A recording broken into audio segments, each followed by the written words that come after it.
Welcome to Nurse Deck Podcast. I am your host, Jamie Smith, and today we have Michaela with us that we will be interviewing. Hi there, Michaela. Hi, Jamie. Nice to meet you, and thank you that you invite me for this podcast. Yes, ma'am. So, I'm a cancer nurse, originally from the Czech Republic. I finished my bachelor degree of nursing in 2017 on the third Faculty of Medicine in Prague on Charles University. And since that time, I've worked on the inpatient oncology unit and daily chemo unit in Motol University Hospital, where I became a nurse manager of both of these units. And since 2018, I also become a proud member of the European Oncology Nursing Society, where I started as a member of Young Cancer Nurses Network and as the Czech Young Cancer Nurses Network representative, and also as a communication working group member.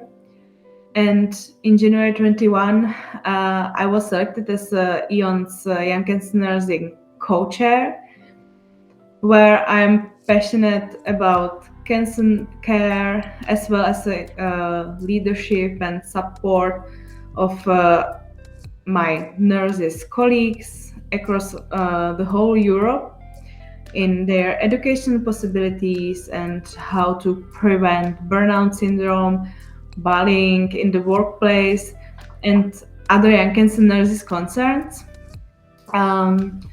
And nowadays, I relocated to the United States, where I would like to work also like a cancer nurse, but I have to undergo some necessary exams. So I still work like a volunteer for European Oncology Nursing Society, and I support my kids to be able to settle in the United States. Cool deal. So tell us here at Nurse Deck, how did you fall into nursing? Can you tell us about your journey? Yeah, I was always adored biology and human body since my studies on secondary grammar school. And after my graduation, I was actually admitted to Charles University in Prague to study general medicine. I was accepted without any exam thanks to study results. However, after 3 years of really intensive studying to become an MD and without any life behind the medical school, I burned out. So I had to take some time out, and I thought that I will take 1 year without school and I'll come back. However, during this trek out, I started to work as a nurse assistant on ward for veterans, and I suddenly realized that what I really like to do is to become a nurse instead of a medical doctor. So after my trek out, I study nursing. How cool is that? Yeah. So I want to make sure we understand right. You said you decided to become a nurse because you had a passion, you enjoyed biology, the human body. You decided to study general medicine towards becoming a physician. For about 3 years, you got burnt out and you decided to take a year off. But during that time, you decided to work as a CNA, or as a nursing assistant. And I can relate there because working as a nursing assistant, same thing happened with you as, with myself. You saw that you had a passion for nursing and became a nurse. Is that right? Yeah, exactly. Because, I saw that physicians saw patients only for a while, and then he was only writing the reports and so on. But nurse was so much more between patients, and it was just like, oh, I would like to do this, not only sit in front of the computer. Yeah. So I can totally relate. Yeah. So tell us about your passion. What keeps you motivated? Yeah, my passion is care of the patients as a general. I'm cancer nurse really from my truly soul and deep heart. I love that work with cancer patients because you see each other sometimes more than with your relatives. For example, with my mother or with my father, because they come once a week or twice a month, and it's really a lot of time that you spend together.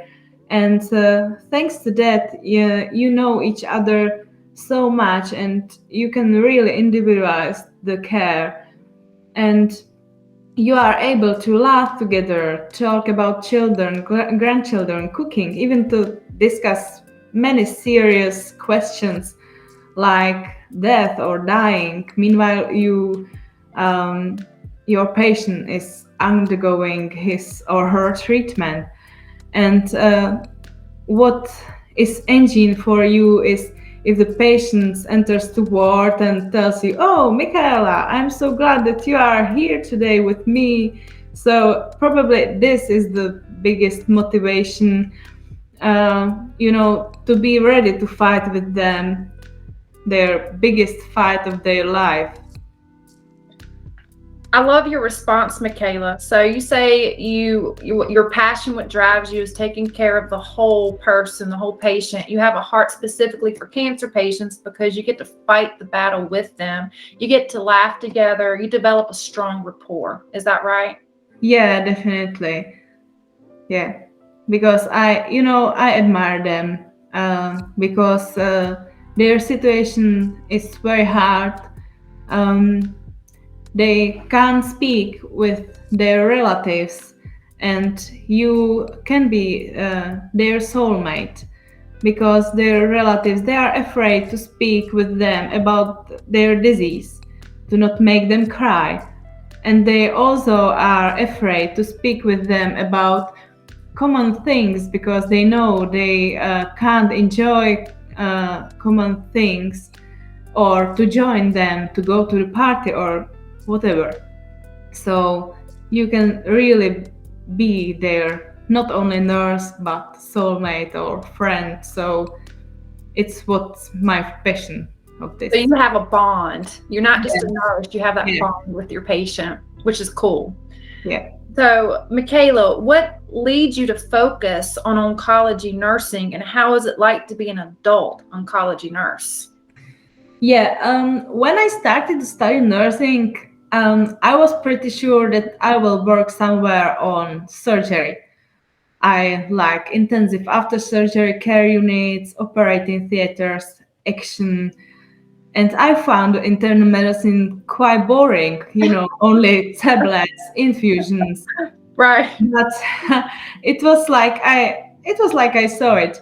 But then I have to choose my bachelor thesis topic, and it was multi-professional care of the patient with the breast cancer.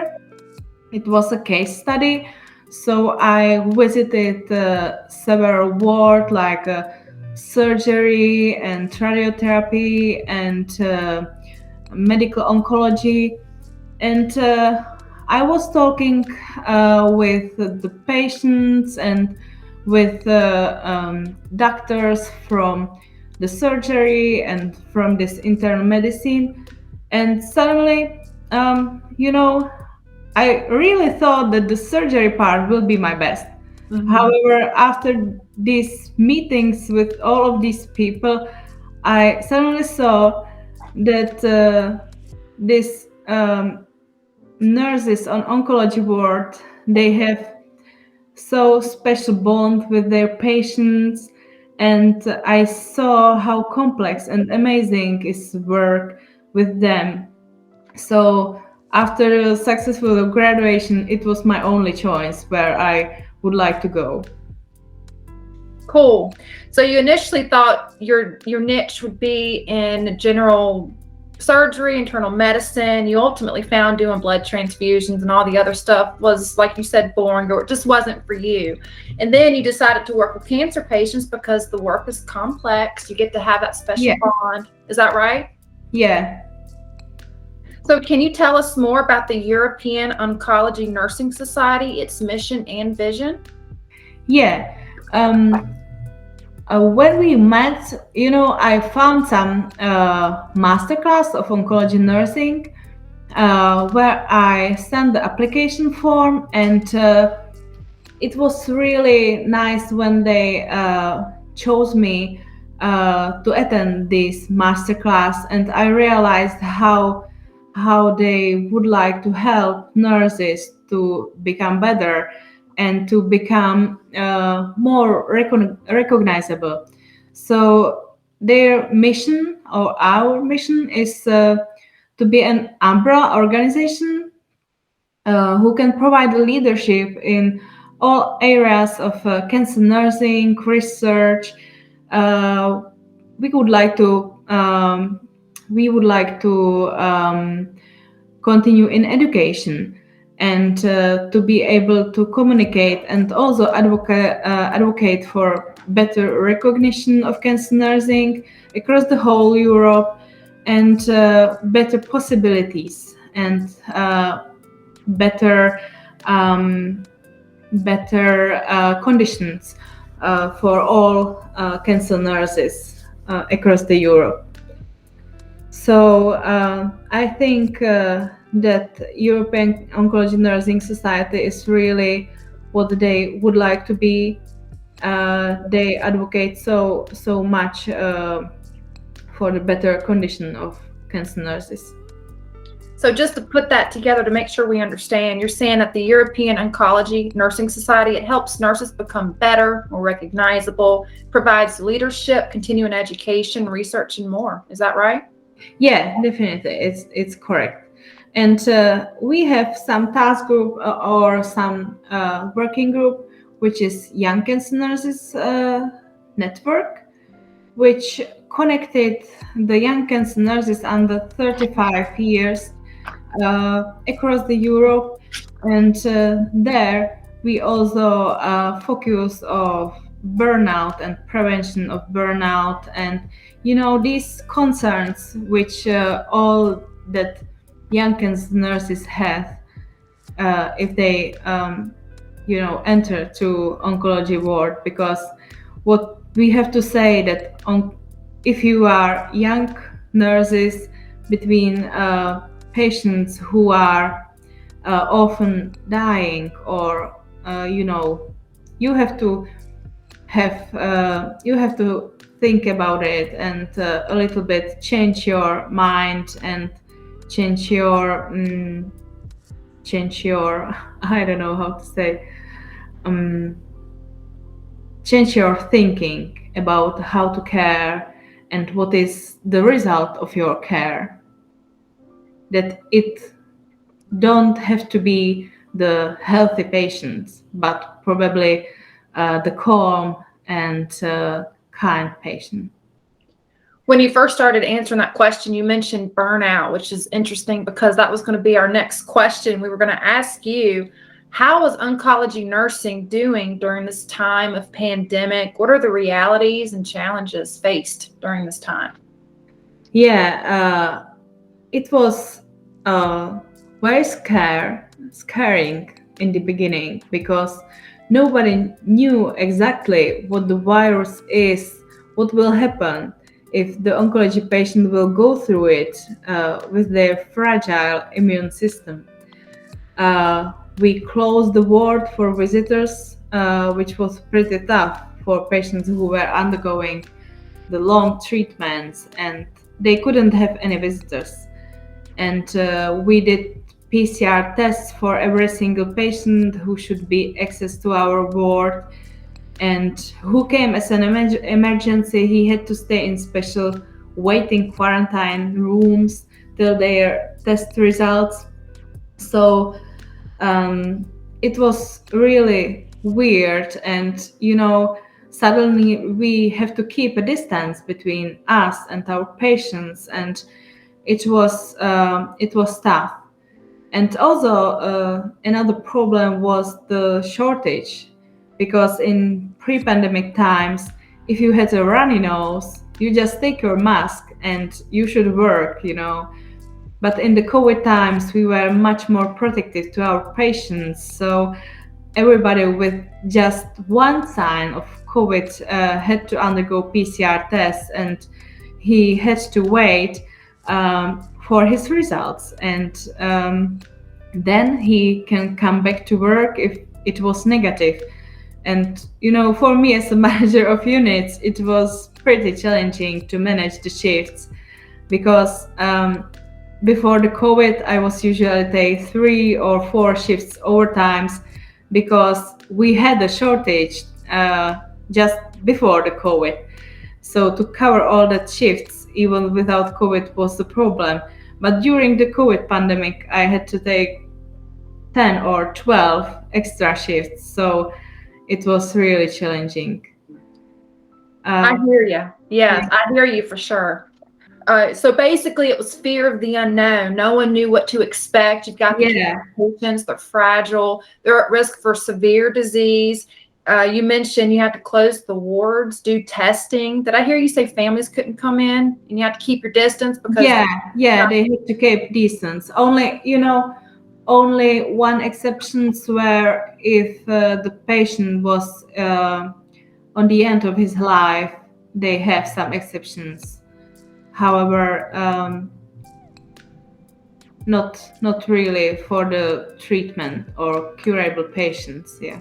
Right. And then you were saying nursing shortage made it tough. It was already a problem prior. You said you worked 3 to 4 shifts, and then once it hit, 10 to 12 shifts extra were the norm. Is that right? Yeah. And of course, there is the problem that in the future, probably in COVID times, many people didn't want to go anywhere, so not even to hospital for screening. So we can see probably the effect in the future, in the screenings and in the future increasing of cancer disease. Yeah. Unfortunately. So, Michaela, what do you think are the major challenges that nurses face in today's time?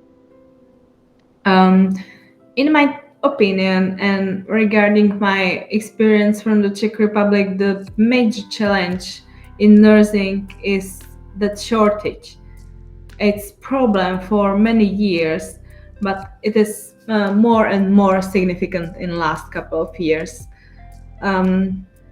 What I think is that it goes hand in hand with our recognition, because many people still see nurses like somebody who is doing only bath or wounds.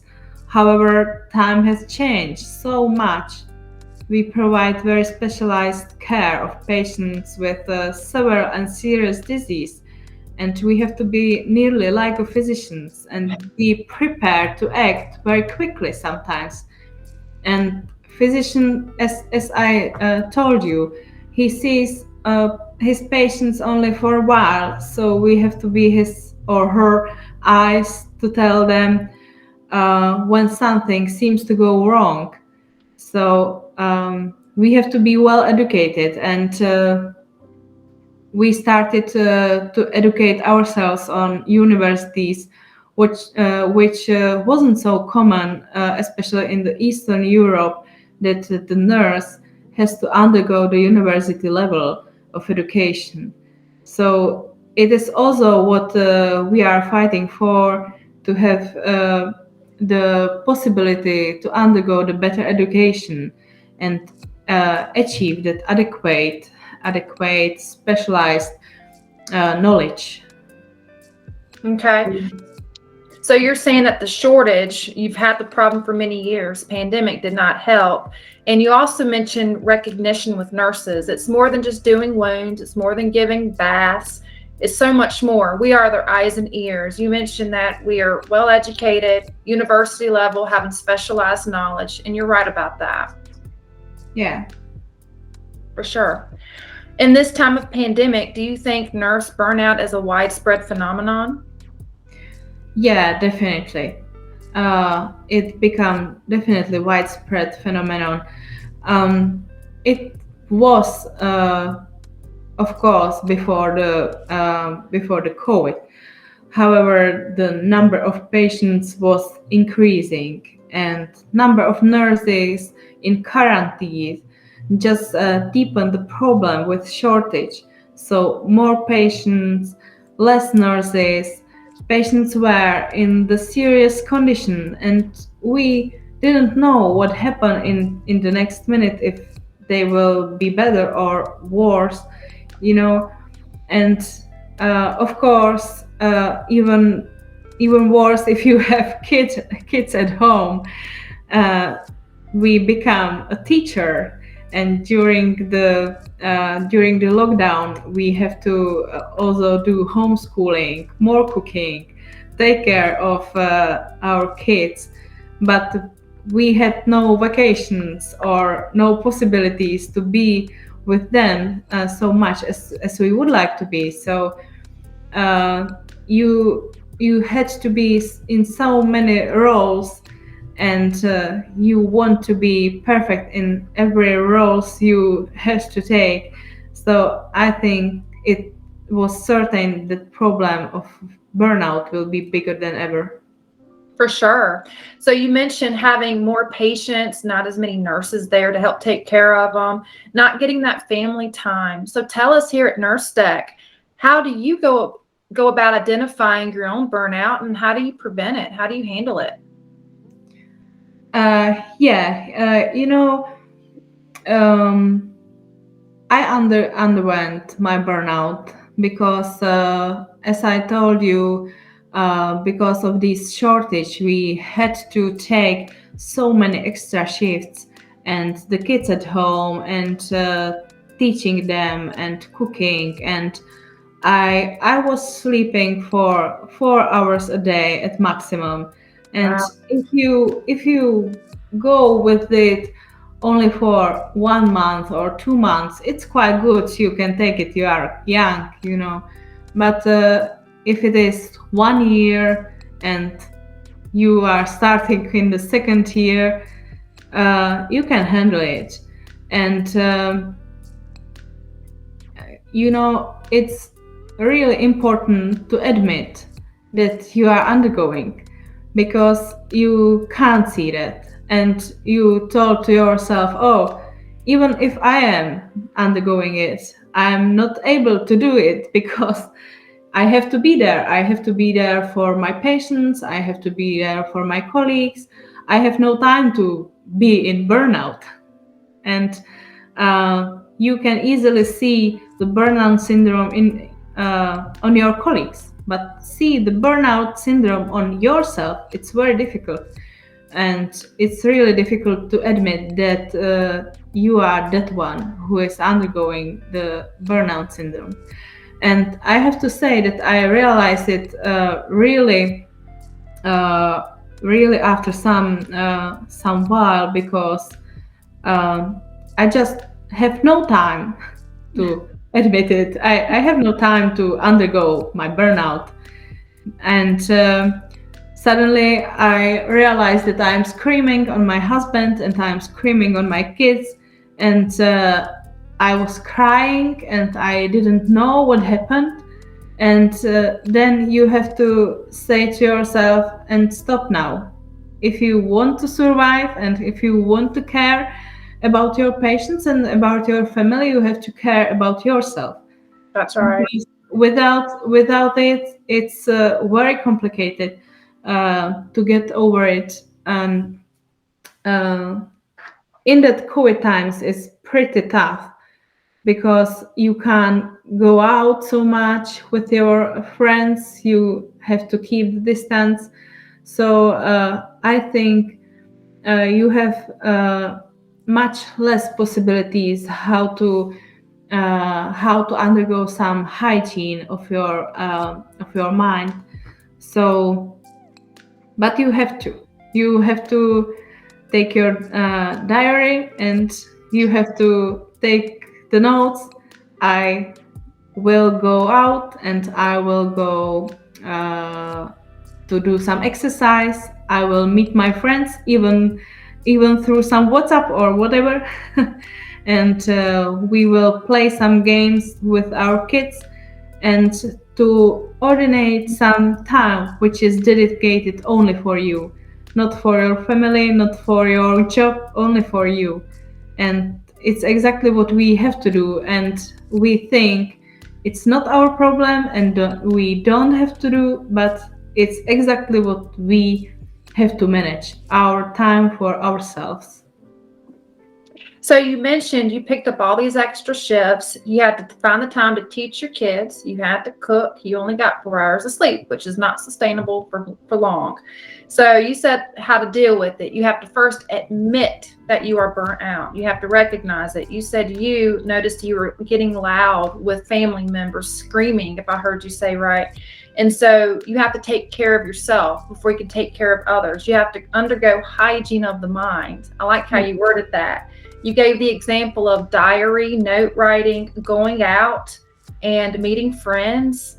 Is that right? Yeah. Exercising, which I agree with, because that you have to take care of yourself in order to take care of your patients. Yeah, definitely.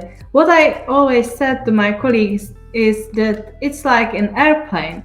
You know, if you want to, if something happened, and if you want to help your neighbor in airplane, you have to take your oxygen mask at first to you, and then you can help the others with their oxygen masks. And it's exactly what it's in the care. If you want to care of others, you have to care of yourself at first. Thank you for that. So, what is the best message and tip you can extend to our nurses who are burnt out to keep them going? The most important message is take your time, because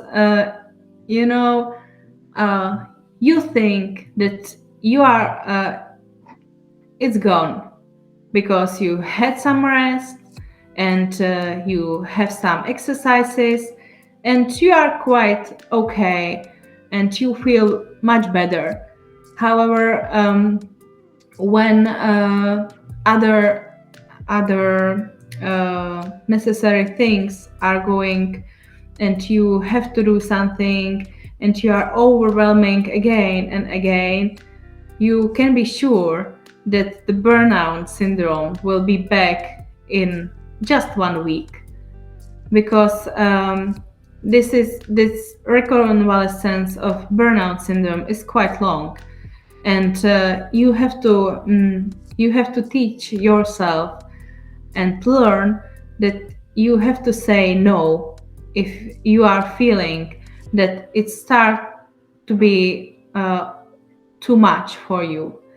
And it's complicated because especially nurses are some kind of people who wants to care and who wants to change the world, and it's difficult to say no, but you have to learn to say it. No, I'm on my top of my possibilities and I can't do it at this moment. And it's difficult. I'm still learning. Me too. I like the way you said that. You said it's complicated, it's not straightforward, but we are nurses. We have that mentality of we're unstoppable, we're out to save the world. You said burnout syndrome is long. You need to be able to say no, and that's hard. Yeah, definitely. So, what are some changes that you would love to see in healthcare after the COVID-19 pandemic? I think that people have to more get the higher value of the nurses, because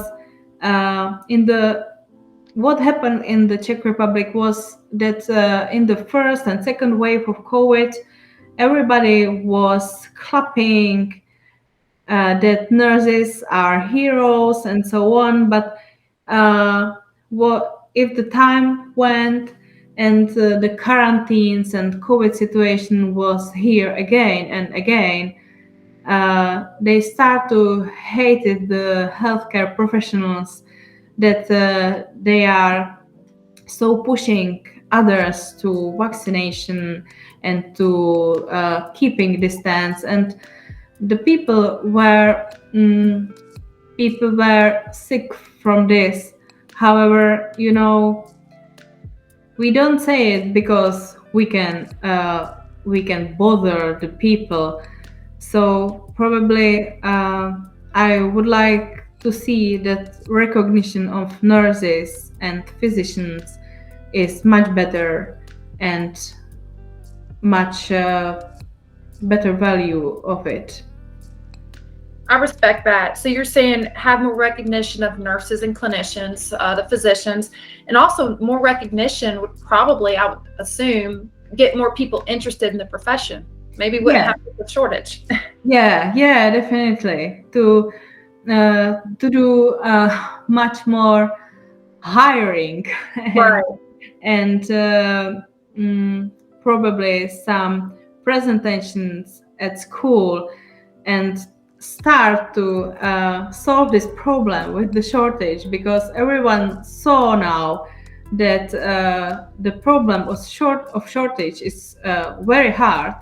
So not to bring some new and fresh air to our nurses and to our numbers. Yeah, I agree.